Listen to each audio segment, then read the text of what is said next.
Hey, brothers and sisters. So God gave me this vision, daydream, whatever it was. I was wide awake. I was praying, and so it was a veil. Do you know when you're watching TV and they want to blur something out? You see the colors and the movement, but you can't see what's on the other side. That's what I saw. And at first I had no idea what was on the other side. And then all of a sudden I knew it was the lake of fire.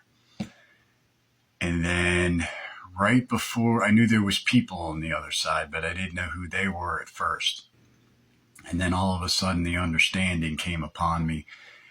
It was my family, friends, people that I've known, people that I've met, people that I worked with, just people that were close to me my whole life. And in one voice, they all spoke together. And they said, "You knew this was real, and you didn't try to tell us. You said you loved us, and you didn't try to convince us." And then immediately I was awake. I cried for like 2 weeks. Like every time I thought about it, I just would start crying.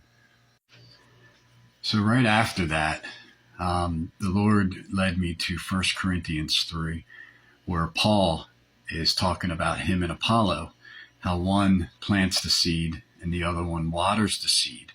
Only God can make that seed grow. It's not our job to save someone, but it is our job to plant seeds, to give them the gospel, to preach the gospel.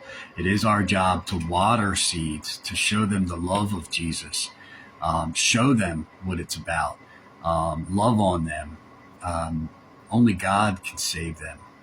So don't feel like you need to save somebody. You can't do that. Only God can. The Holy Spirit will touch their heart. But it is your responsibility to plant seed and water seed.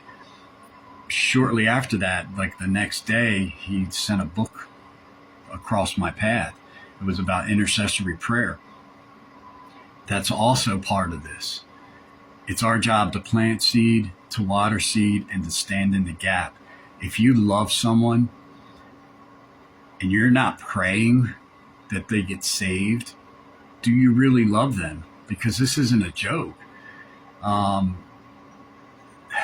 Plant seed, water seed, stand in the gap for them, pray for them every day, cry out to God. The more you love them, the more you should be praying for them. I've repented of this because I wasn't praying for anybody. I wasn't planting seeds and watering seeds. That's done now. I pray every night. I go down the list for my entire family. And from this point forward, if I meet somebody, I'm going to make sure that I preach the gospel and I show them the love of Jesus, and I add them to my prayers. This is what we need to be doing. This is what we're called to do. Brothers and sisters, take it seriously.